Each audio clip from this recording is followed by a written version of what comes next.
압도적 재미 매불쇼. 네, 사실 지금 가장 큰 문제는 안보, 국방, 외교 이슈입니다. 전쟁 날 것 같아요, 진짜. 예, 그런데 지금 시간이 너무 없어서 너무 죄송하네요. 지금 바로 만나러 갑니다.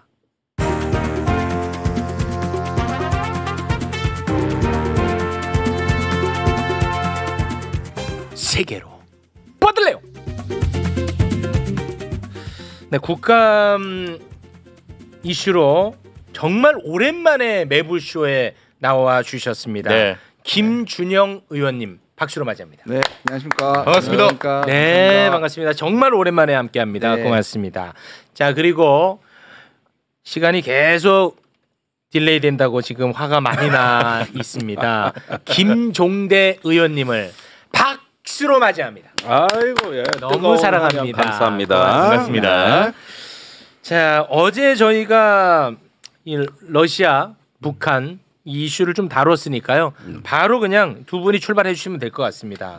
지금 상당히 좀 걱정되고요. 특히 그 저희 부모님도 네. 진짜 걱정을 많이 하더라고요. 이거는. 그건 사실상 재밌는 것은 우린 지금 러시아 걱정하잖아요. 네. 러시아 푸틴을 포함해서 제일 걱정하는 게 한반도 위기라고 합니다. 그러니까 러시아 쪽에서는 오히려 한반도 일촉즉발이라고 생각하는 거예요. 오히려 자기 전쟁은 어느 정도 통제 가능한 상태라는 거예요. 아, 진짜? 예. 아, 실제로도 그렇고요. 진짜 위험한가 보다. 아니, 그 진짜 열받네, 그 말은. 그러면 열받죠. 지금 전쟁은 두 군데서 일어나잖아요. 중동하고 우크라이나잖아요. 네. 그다음 후보지가 대만하고 한국이잖아요. 그렇지. 네 개를 지금 세계의 발화점이라 그래요. 지금 네 국제적 지점을. 네개 발화점인데 두 개는 터졌고, 터졌고. 두 개는 이제 후보지인데 이 두 개 중에 대만은 이 사실상이 바로 이렇게 충돌할 수 있는 것은 아니잖아요. 예, 예. 한국은 언제든지 충돌할 수 있다는 거예요. 아, 이게 휴전 그러니까 두 개의 중이니까. 전쟁 중에 두 개는 약간 소강 상태로 갔잖아요. 네. 지금 이란도 약간 소강 상태로 갔고 이스라엘도. 그다음 저기도 사실은 지금 러시아가 우위를 확보한 채로 사실은 지금 소강 상태로 가 있는데 와, 진짜. 제일 위기가 러시아 전국의 판단은 한반도다. 아니 지네 때문에 이렇게 된 건데 그러니까 왜 너무 우리 약올라. 걱정해? 그 말 자체가 너무 약올라. 여기도 이제 화가 나네. 무인기다 풍선이다 뭐 자주 날아다니고 확성기 방송까지 그러니까요. 있으니까 외국에서는 이런 건 교전 행위예요. 아. 엄격하게 그럼요. 우리야 뭐 심리전이다 그러지만 심리전도 전쟁이니까요. 예. 그게 왜 군사 행위가 아닙니까? 아, 심리 전이니까. 예, 그렇습니다. 그래서 아. 지금 상당히 지정학적으로 민감도가 고조되고 있다. 이런 부분이 아주 아니 그 굉장히 심각해요. 일단은 그 북한 이놈들은 네. 거기에 지금 뭐 파병을 했는데 그놈들이 그렇게 해갖고 도움을 많이 받아요. 근데 저는 여전히 아직까지 저희 정보가 저는 100%가 아니라고 생각하거든요. 그러니까 분명히 뭔가가 있고 누군가가 가 있고 몇 명이 가 있는데 네. 이 정보가 이 정도의 우리 행동을 불러일으킬 만큼 확실한 정보냐에 대해서는 저는 아직도 의구심을 갖고 있어요. 아, 북한군의 파병에 예, 대해서. 파병이 지금 4가지가 아직 결정이 안 됐어요. 숫자가 다 달라요. 아, 뭐 이제 최종적으로 뭐 국가정보원은 1,900명이라고 확인을 했는데 네네네. 실제로 3,000명 또 뭐 6,000명, 10,000명인데 숫자가 안 맞고 위치가 지금 다 달라요. 지금 오늘 국정원 발표하고 미국 국무부도 달라요. 아. 우리는 확인할 수 없다 그랬고 미 국무부는 마치 그러니까 러시아 서부 쿠르스크에 투입될 것처럼 얘기를 했다면 네네. 이것도 안 맞죠? 이게 용병일지 파병일지도 지금 안 정해져 있어요. 어. 용병은 러시아 군복을 입고 가지고 돈 벌러 가는 거고요. 그렇죠. 예. 파병은 정식적으로 지금 조약국으로 가서 가는 겁니다. 그렇습니다. 네 번째는 폭풍 부대인지 총알바지인지도 안 정해져 있습니다. 이 말은 우리나라 국방부 장관이 얘기한 거잖아요. 총알바지다. 한쪽에서는 정예부대 12,000명이 갈 것이라고 얘기를 하고 그렇죠? 예. 그 폭풍 부대라 그러는 거고 다른 쪽에서는 17세 18세의 총알바지도 갈 수 있다. 지금 이 중요한 4가지가 확정된 정보가 하나도 없고요. 네. 그다음에 지금 대부분이 우크라이나의 정보국에서 정제되지 않은 걸 막 뿌리고 있고 우리 그걸 다 지금 받아들이고 다 있고 수용하고 있죠. 네. 실질적으로 지금 근거가 된 것은 2가지예요. 한국에서 너무 잘 아시겠지만 레이더 SAR이라는 레이더로 찍은 거 하고 그다음에 이제 함정을 통해 가지고 블라디보스톡으로 가는 그 사진. 그거를 이제 위성 사진인데 그것도 이제 미국 정보 자산을 못 쓰니까 에어버스라는 데서 에어버스. 산 거잖아요. 네. 요 2가지가 근거예요. 그런데 만약에 이 12,000명이 움직이는 부대에 대한 사진 하나 없이 미국도 그렇고 이게 지금 우리가 살상 무기하고 파병을 해야 된다는 근거로 사용하기에는 아직도 정보의 허점이 너무 많다. 이걸 저는 먼저 전제하고 싶어요. 예. 그런데 요 크루크스 상황을 한번 보기로 하겠습니다. 네. 지금 8월에 그 크루크스를 우크라이나가 침공했는데 솔직히 말해서 전쟁이라고 할 것도 없이 빈집털이었어요. 거기는 맞습니다. 러시아가 전혀 대비가 돼 있는 지역이 아닙니다. 근데 여기에서 한 우크라이나군 3만 내지 4만 명이 지금 들어간 걸로 돼 있고 여기 주력 부대가 그 공중 강습 여단입니다. 거기에다 기계화 부대하고 특수부대가 일부 있어요. 그런데 지금 러시아가 완전히 허를 찔려가지고 당해가지고 네. 지금 소규모 반문격을 하고 있는 거예요. 러시아가 예, 그러니까 분대 단위 뭐 어쩌면 그 이하로 이렇게 해가지고 그나마도 일부는 회복을 했어요 러시아가. 그렇게 됐는데 북한군 예를 들어서 3천 명이면 일개 여단인데 네. 여기가 어떤 전세를 뒤집을 만한 결정적인 전투를 할 수 있느냐 여부를 따져봐야 돼요. 저는 그게 사실상 불가능하고 상식적이지가 않다는 건데 네. 일단 지형이 다르고 언어가 다르고 적의 성격을 모른단 말이에요. 북한이 전혀 파악되지 않은 상태에서 이렇게 도착하자마자 전투에 투입할 것처럼 우리 정부는 얘기하고 있거든요. 네. 이건 군사적으로 있을 수 상식적이지도 없다. 않고 합리적이지가 않습니다. 네.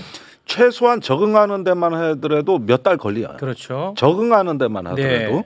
그다음에 이제 후속 병력이 더 증파돼서 뭐 10,000명이 된다 그러는데 하더라도. 이게 편제가 아직까지 완료된 게 아니라는 거예요. 네. 이거에 대한 편성을 해야 되고 기본 어떤 숙달 훈련 적응을 해야 되고 무엇보다도 작전 목표가 주어져야 되는데 네. 이걸 하는데 아무리 빨라도 몇 달은 걸린단 말이에요. 그런데 이제 뭐 이동 중이다 이런 것만 갖고도 벌써 우리가 무기를 보낸다 연락관을 보낸다 창관단을 보낸다 이런 이야기가 벌써 나올 만한 그 상황이 도대체가 아직까지는 제가 보니까 군사적으로 우리가 유의미한 근거를 하나도 발견한 네. 게 없다. 네. 요 정도 상황이에요. 지금 그 상황은 상황이. 정확하게 알겠네. 예. 네. 그러니까 정보의 불분명 상태. 그럼에도 불구하고 우리 정부는 굉장히 적극적인 입장. 아니 그리고 설령 들어왔다 하더라도 이 쿠르스크 지역에서 전투를 하려면은 러시아와 사실상 연합 작전을 하지 않을 수가 없습니다. 네. 이건 단독 작전은 내가 보기엔 아니라고 보고 네. 그렇게 됐을 때 무장력이라든가 지금 후속 군수 지원을 보면 이 크루스크 지역에 러시아가 항공력을 전혀 동원 못하고 있어요. 그럼 순전히 보병 내지는 특수부대 어쩌면 유격전을 전개한다. 이런 정도 지금 양상인데 네. 이렇게 전투를 외국까지 가가지고 이런 식의 전투를 한다? 저게 이 현대전에서 전혀 상식적이지 않거든요. 우리는 지금 두 가지를 상상하고 있는 것 같아요. 하나는 부대 대 부대 전선이 확실하고 지금 대치하는 곳에 기본적으로 가서 보탬이 된다는 생각 하나. 이게 사실 아니라는 거예요. 여기저기 상기한 전투 속에 숨바꼭질을 해야 되는데 전혀 지형을 모르는 걸 보내야 돼요. 두 번째는 우리가 베트남에 참전했던 것들 생각하는 것 같아요.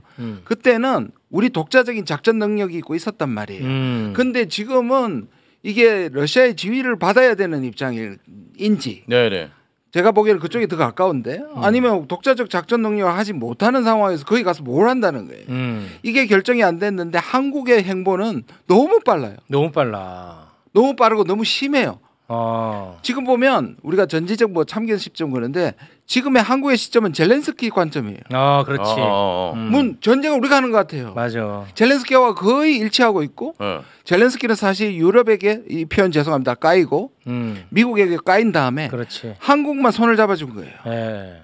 아니 요 부분이 이걸 좀 보셔야 되는데 이해가 지금 안 자꾸 언론에서 이거를 좀 건너뛰는 경향이 있는데 우크라이나 동부의 루안스크나 도네츠크 전쟁에서 여기서 우크라이나군이 방어 작전하는 건 전 세계의 자유진영이 지원을 하고 있어요. 무기도 대주고 여러 가지 정보도 대주고 다 합니다. 거기 명분이 있으니까. 예, 그런데 우크라이나가 러시아를 침공한 크루크스 작전은 이거는 전 세계에서 아무도 지지하지 않아요. 명분이 없으니까. 이건 젤렌스키가 9월에 유엔 총회 와가지고 자기의 승리 구상이라 그랬는데 서방 세계에 아주 냉담한 반응을 받아요. 그러면 이거 여기에다가 미국이나 나토가 무기를 지원해 준다? 우크라이나가 러시아에 들어가서 한 작전을 그건 못하는 거죠. 그건 못해. 그래서 젤렌스키가 이 정예 부대를 크루스크에 넣었는데 여기서 확 결정적 우세를 점하려면은 300km 정도 나가는 에이타킴스라고 하는 미사일 정도를 갖고 러시아 후방을 거기서 때려야 그래야 우크라이나가 거기를 안정적으로 점령할 수가 있어요. 그런데 이걸 허용을 안 해준 겁니다. 미국에서도 그렇고. 네. 그러면 어떻게 되느냐? 계속 군수품이 딸립니다. 무기도 딸리고 우크라이나군이 여기서 장기적으로 버티는 것도 사실은 회의적인데 그거는 미국이나 나토가 알 바 아니라는 입장이에요. 그렇지. 그런 입장이라고. 네. 그런데 여기에 우리가 무기를 대준다. 우크라이나 보고 거기서 잘 싸우라고. 네. 그러면 전 세계에 지원하는 국가는 only one. 한국밖에 없다는 없어. 얘기가 돼버리는 건데 네. 이게 말이 안 된다는 거예요. 이게. 그리고 또 문제는 뭐냐면 쿠르스크와 돈바스는 다릅니다. 쿠르스크는 이제 러시아 영토잖아요. 그렇죠. 그럼 러시아 영토는 공격 방어가 사실이란 말이에요. 네. 그러면 지금 북러 조약에서 그러니까 자꾸 그 얘기하는 거예요. 국제 조약, 동맹 조약에서 이것은 불법이 아니라고 얘기하는 것을 우리가 들어갈 수 있죠. 그러니까 북한과 러시아 입장에서는 그렇죠. 그리고 지금 러시아에서 어떤 말이 나오냐면 처음에는 분명히 피해를 많이 입었어요. 아까 빈집털이긴 하지만 기습을 당했으니까. 근데 오히려 그 사이를 끊어버렸어요. 한 3만 명 정도 되는 정예병이 쿠르스크에 들어가 버리고 이 돈바스 지역하고 완전히 분리가 돼서 보급이 원활하지 않단 말이에요. 그래서 오히려 그냥 둔다는 거예요. 계속 건드리고 이들이 오래 갈도록 소모전을 하면서 그래서 사실은 쿠르스크는 고립됐다고도 볼 수 있어요. 러시아 입장에서는 여기를 빨리 그 수복할 이유도 없다는 게 지금 이 군사 전략가들의 얘기예요. 오히려 제가 보기에는 이게 뭐 젤렌스키가 자기의 승리 계획이라고 거창하게 말했지만은 지금 나토나 미국에서 이제 종전에 관한 이야기가 나오고 어느 정도 이제 세계가 이 전쟁에 피로해지고 이제 좀 협상을 하자. 네네네. 이런 분위기가 나오니까 역설적으로 확전 전략을 쓴 겁니다. 젤렌스키가 이제 자극을 한번 시킬 필요가 있었던 그러니까 거야. 종전 협상을 이러면 할 수가 없는 거예요. 그렇지. 확전이 되는 거야. 이거 중동하고 똑같아. 그렇지.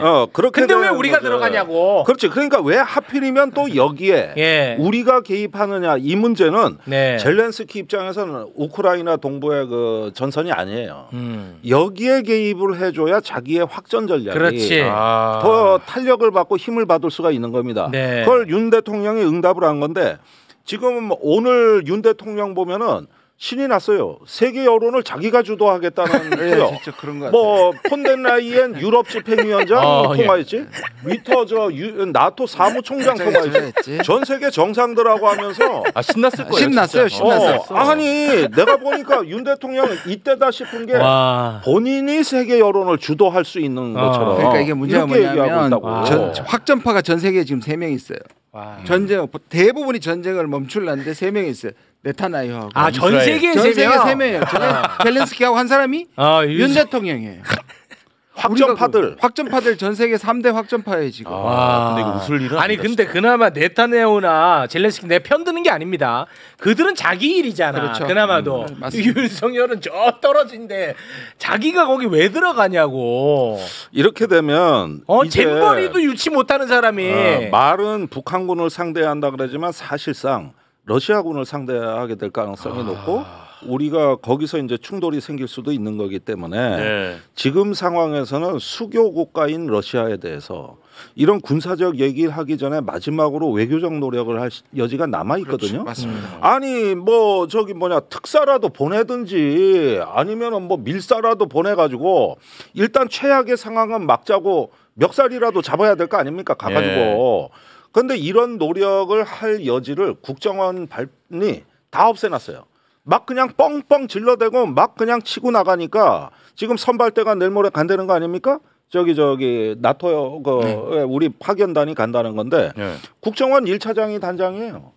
국정원 홍장원 1차장. 이게 너무 이상한 거예요. 국정원이 정보를 받고더라도 이거는 국방부 쪽이나 외교부 쪽에서 해야 될 일을 국정원이 지금 나서서 완전 독주 체제예요. 독주 체제라고 원래 8일부터 지금까지 국정원의 표가 뭡니까? 그늘에서 일하는 거예요. 그렇죠. 네.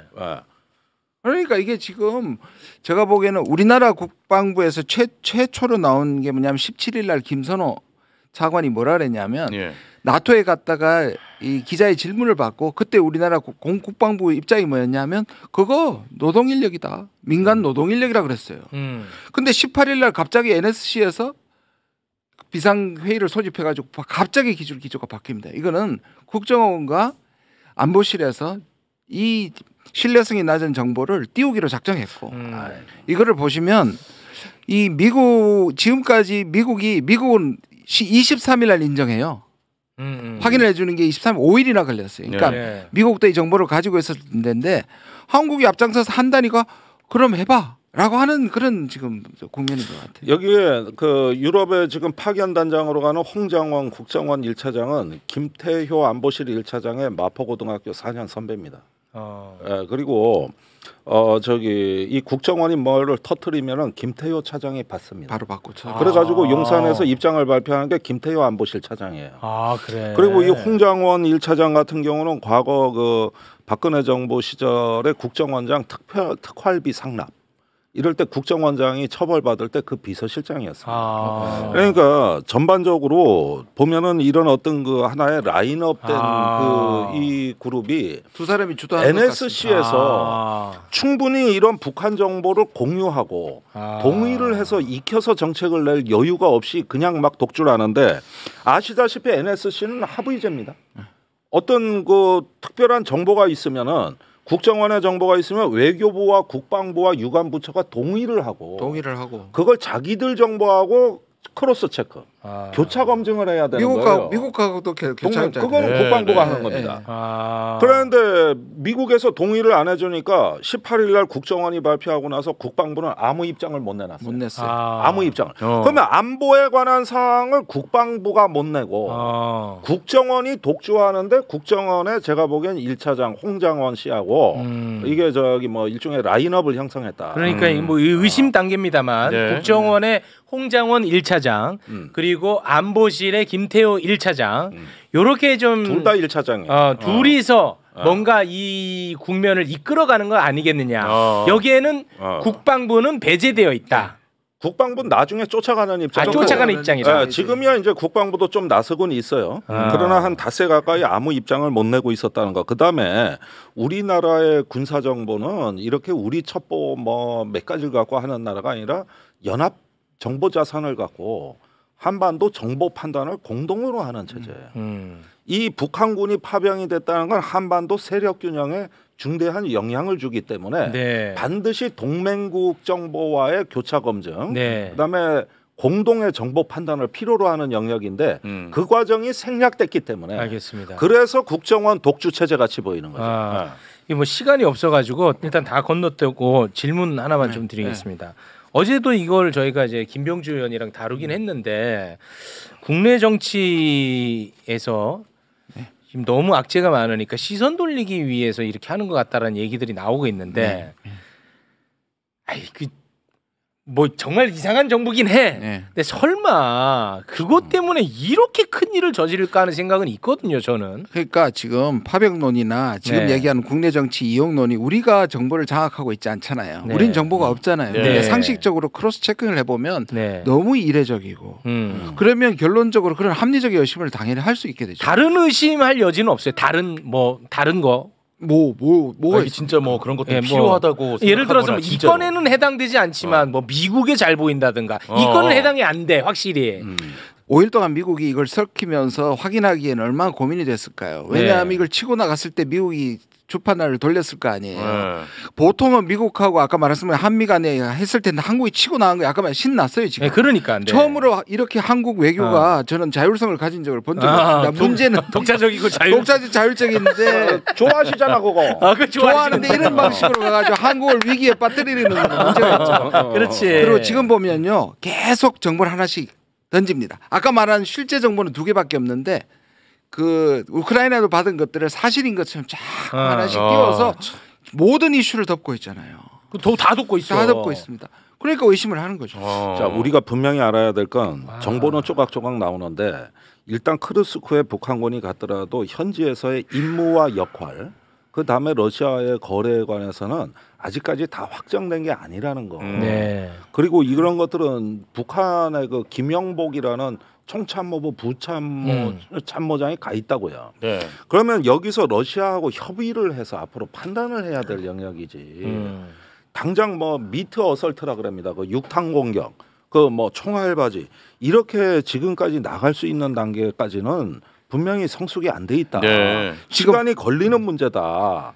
이건 지금 우리가 노력할 여지가 있다는 뜻이라는 거예요. 이제 북한하고 러시아 푸틴이 자꾸 인정했다고 하는데요. 약간 조롱조로 얘기한 거고 그다음에 공통적으로 하는 얘기가 있어요. 우리는 국제조약이나 국제법에 벗어나지 않겠다고 그랬고. 아 북한과 러시아. 그러니까 북러조약이 이렇잖아요. 네. 그것을 하원에서 통과했단 말이에요. 24일 날 푸틴이 자기 입으로 얘기했습니다. 11월 달에 상원을 통과합니다. 지금 최선희가 갔습니다. 그러니까 아직 조약을 완성한 다음에 사실은 파병을 받더라도 할 것 같아요. 그런데 한국은 지금 더 앞장서서 만약에 살상무기를 이런 속도로 보내버리면 이거 하나. 두 번째는 만약에 트럼프가 당선이 되면 그러면 우리하고 러시아 관계는 파탄난 채 전쟁이 끝나버립니다. 근데 왜 이렇게 서두는지 도저히 이해가 안 갑니다. 사실이라고 하더라도 천천히 하면 되잖아요. 그렇지. 아니 이런 전쟁이 문제고 우리 안보에 끼치는 피해가 크다면 그렇다면 빨리 저 전쟁이 종전이 되도록 오히려 힘을 보태는 그렇죠. 방식도 있는 겁니다. 그렇습니다. 네. 그러면 이런 걱정할 필요가 없습니다. 우리가. 네. 그런데 그 노력은 왜 코리아 다른 시나리오에 없냐 이거죠. 그래서 그렇죠. 국내 정치적 이용이 의심이 됩니다. 그래서 이제 그렇게 되는 겁니다. 시간이 없어서 너무 죄송합니다만 먼저 가셔야 되고요. 네. 너무 죄송하고 잘 가시고요. 네. 시간이 없습니다. 그 트럼프 말씀을 하셨으니까 네네.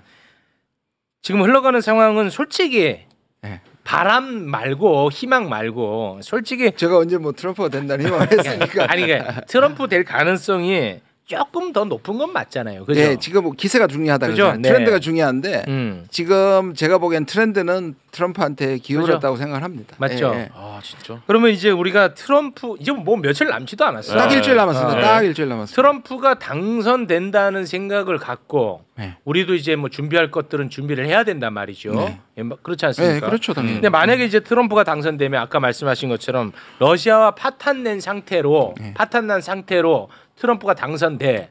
그러면 이제 우리 어떻게 되는 거예요? 러시아와의 관계는 러시아 관계는 우리가 살상 무기를 보내는 순간부터 이제 파탄이 나는 거잖아요. 파탄은 나는데. 예. 근데 그런데 예. 그 트럼프는 러시아 푸틴이랑은 또 친하잖아요. 예, 그렇죠. 이거 어떻게 되는 거예요? 역학구도가. 그러니까 이렇게 보는 거예요. 푸틴이 사실상 1기 때도 푸틴을 만나가지고 뭐 해보려고 그랬죠. 그러니까 이 트럼프의 생각은 뭐냐면 니들은 맨날 적대시에서 실질적으로 설득 못 시키잖아. 김정은이든 뭐 예를 들면 시진핑이든 아니면 푸틴은 못 하잖아. 나는 그들과 친하고 그들을 설득시킬 수 있다 이거예요. 다 컨트롤 가능하다. 컨트롤 가능하다. 그러면 전쟁을 멈출 수 있는 건데 적대시만 하니까 전쟁이 계속 가는 거 아니냐. 나름대로 와닿는 일리가 있는 얘기예요. 네네네. 그러니까 자기가 되면 첫 번째 지난 9월에 80억 불, 79억 불을 지원했잖아요. 지금 미국은 지원을 딱 끊으면 그대로 우크라이나는 그냥 폭삭 내려앉을 수밖에 없는 거예요. 그래서 거의 미국의 지원에 전적으로 의존하고 있단 말이에요. 네. 그럼 만약에 대통령이 당선이 되면 일단 지원을 끊어버리면 됩니다. 그리고 심지어 해리스가 되더라도 전쟁은 휴전 쪽으로 지금 기울고 있고 그게 아주 트럼프가 되면 아주 빨라지겠죠. 자기가 후보 시절에도 전쟁 되는 순간에 전쟁 멈출 수 있다고 얘기하는 게 바로 그거거든요. 네. 근데 우리는 그러면 보통 상식적으로는 북한이 저렇게 되더라도 또 아까 말한 것처럼 북한이 투입되기에 시간이 걸린다면 이걸 몇 달을 기다려봐야 될 거 아니에요. 적어도 일주일이라도 좀 기다리지. 왜 이렇게 쏟아내는지 모르겠어요. 그러니까 지금 그런 상황이면 내가 만약에 좀 우스운 얘기지만 대한민국 대통령이면 내가 이 상황이면 북한을 계속 규탄하고요. 그건 해야 됩니다. 쓱 이렇게 관망할 것 같아. 규탄하면서. 왜냐하면은 지금 어떻게 될지 모르잖아요. 그리고 이게 우크라이나가 지금 상황이 좋지가 않잖아요. 그럼 쓱 관망하면서 북한은 계속 내가 규탄하면서 때를 기다리는 거지. 또 신났다고 얘기하는 게 뭐냐면요. 2년 8개월 동안에 미국의 최신 무기와 나토의 최신 무기가 들어갔는데 우리가 살상 무기 보내가지고 뭘 변할 수 있게 얘기하는 큰 소리 치는 것도 너무 웃겨요. 그것도 너무 과잉이지. 전세라든지 우리가 보내는 무기와 병력으로 그 전황을 바꿀 수가 없고요. 이제는 서서히 모든 세계가 인정하잖아요. 지금 안타깝지만 러시아가 우위에 있다. 안타깝지만 우위에 있는데 왜 러시아가 그렇게 절박하게 부르겠어요? 제가 보기에는 이거는 북한이 나서서 적극적으로 간다고 했을 것이고 이거는 용병처럼 상당히 외화벌이에 큰 목적이 있다. 그렇게 보면 그리고 지금 러시아는 이때까지 지금 논리가 뭐냐면 이거 빨리 안 맞고 빨리 안 하면 러시아가 핵미사일의 전략적 기술을 이전할 것이다. 이게 지금 우리 정부의 논리입니다. 그러니까 러시아가 북한에 우리가 이렇게 강하게 나가야지 않았는데 거기엔 두 가지 논점이 있어. 그래도 하려면 할 건데요. 그러니까 우리가 그렇게 세게 나가고 파병한다고 해서 멈추지 않을 건데 러시아는 지금까지 단 한 번도 이러한 기술을 다른 나라에 이전한 적이 없고요. 그리고 이거 이전은 중국이 엄청 반대. 싫어해. 근데 지금 중러 관계를 생각했을 때 그런 기술을 보낼 가능성은 저는 없다고 봐요. 현실적으로. 그런 거를 잘 지렛대 삼아가지고 활용하면 되는데. 적어도 속도라도 좀 낮추는 게 이게 저는 이해가 안 갑니다. 그런 게 없어. 알겠습니다. 근데 그 트럼프 당선되면 우리도 입장은 아주 안 좋은 거 아니에요? 아주 안 좋은 거죠. 전 세계가 어떻게 될지 모릅니다. 사실. 전 다른 나라까지 뭐 제가 신경 쓸 여력은 없고 그러니까. 우리 큰일 난 거 아니에요? 근데 이거 우크라이나 이 문제만 두면 네. 오히려 전쟁을 끝낼 사람은 트럼프라는 생각이 드는 거죠. 알겠습니다. 자, 뭐 짧게 한다고 했는데도 시간이 좀 많이 지났네요. 네. 네, 3부 출연자들이 지금 빨리 가야 된다고 합니다. 네. 다 밀려가지고. 네. 자, 그러면 우리 의원님과 여기서 인사 나누겠습니다. 김준영 의원님 대단히 고맙습니다. 네, 감사합니다. 감사합니다.